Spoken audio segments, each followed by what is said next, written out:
ओम शांति। आज प्यारे बाबा ने खुशी में रहने की बहुत अच्छी युक्ति सुनाई है। बाबा कहते हैं स्वयं को संगम युगी ब्राह्मण समझकर चलो।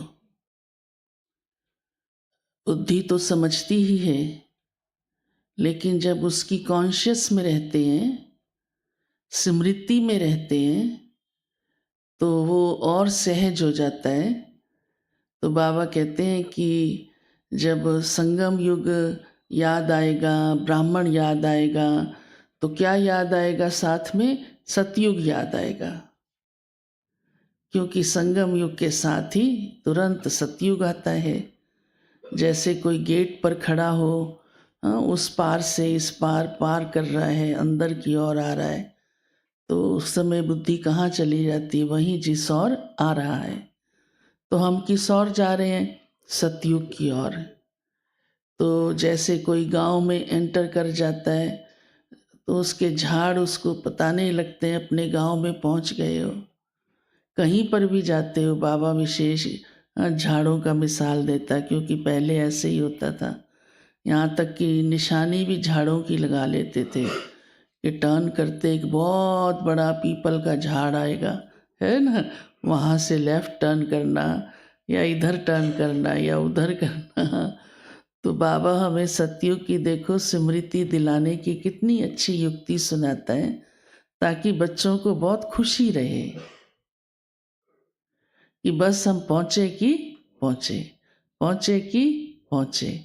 कभी ट्रेन लेट हो जाती थी, मैं बचपन का अनुभव सुनाती हूँ। तो हम ट्रेन की आवाज़ होती है ना थोड़ी, तो उसके साथ साथ बच्चे गाने भी लग जाते हैं। तो हम कहते थे पहुँचे कि पहुँचे, पहुँचे कि, तो ऐसे लगता था ट्रेन बोल रही है। हाँ, कई बार माताएं बोलती है ना बाबा बाबा बाबा, ऐसे लगता है ट्रेन बोल रही है ना। हाँ? तो बाबा कहते हैं आपको खुशी होगी जब बुद्धि में होगा कि हम सतयुग में गए कि गए।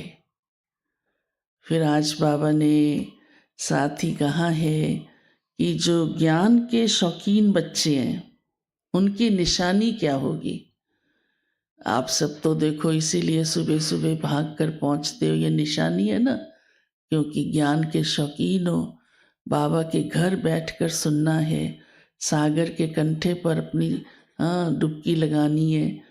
तो बाबा ने कहा है कि एक तो उनकी बुद्धि में सदा ज्ञान का चिंतन चलेगा, वही ही पॉइंट्स चिंतन में आती रहेंगी। वैसे भी ब्रह्मा कुमार कुमारी माना कौन सा चिंतन रहे? ज्ञान का। दूसरा बाबा ने कहा वो इसलिए पर चिंतन नहीं करेंगे। देखो जब अच्छी बातों के चिंतन का स्वभाव बन जाता है ना, दूसरी बातें आती ही नहीं और अच्छी ही नहीं लगती। कोई करता भी है तो कहते हैं मेरा नुकसान हो जाएगा, क्योंकि खुशी तो मिलनी ही नहीं पर चिंतन से। मिलनी है? मिलती है? नहीं, वो करेंगे ही नहीं।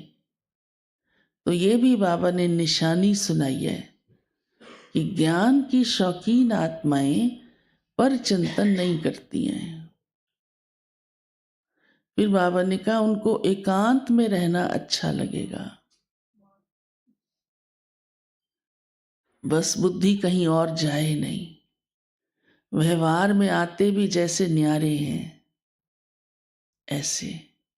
एकांत का ये मतलब नहीं संगठन में बैठेंगे नहीं, कहीं यहाँ नहीं, मैं तो वहाँ बैठ के मुरली सुनूंगा बगीचे में, लेकिन उनकी बुद्धि इधर उधर कहीं नहीं जाएगी। ये है एकांत में रहना। तो ज्ञान क्योंकि अंदर की ओर ले जाता है, नहीं तो आज के मनुष्यों की बुद्धि सारा समय संसारी बातों में, बाह्य रीति से देखना सुनना बोलना। ज्ञान वाला आत्मा के हिसाब से, आत्मा अंदर है ना, और ज्ञान स्वरूप है आत्मा, तो उसका गुण है ये, तो उस स्वरूप में रहती है। बाबा ने आज ड्रामा का राज भी सुनाया है। कई दिन से रोज बाबा ड्रामा की बात सुनाता है। तो बाबा कहते हैं ड्रामा याद रहता है ना, तो आपको घर याद रहेगा। ये देखो कितना गहरा कनेक्शन है।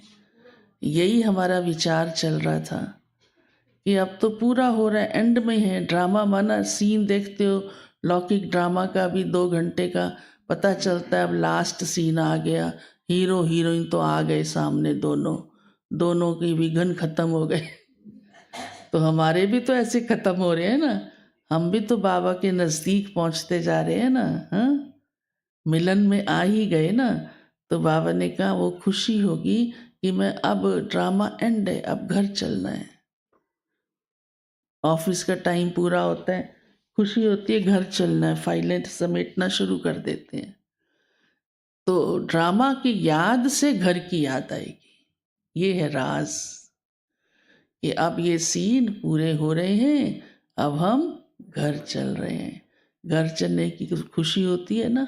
हाँ, फिर हम तो ऐसे घर में जा रहे हैं जहाँ कोई समस्या ही नहीं होगी, शांति बस, और कुछ नहीं।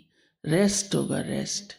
जन्मों जन्मों का आपको बाबा रेस्ट देगा कि इतने जन्म मेहनत की, अब रेस्ट करो। वो रेस्ट थोड़े में ही आपको रिलीफ दे देगा, तुरंत सतयुग में जाने की तैयारी होगी, खुशी होगी वो भी।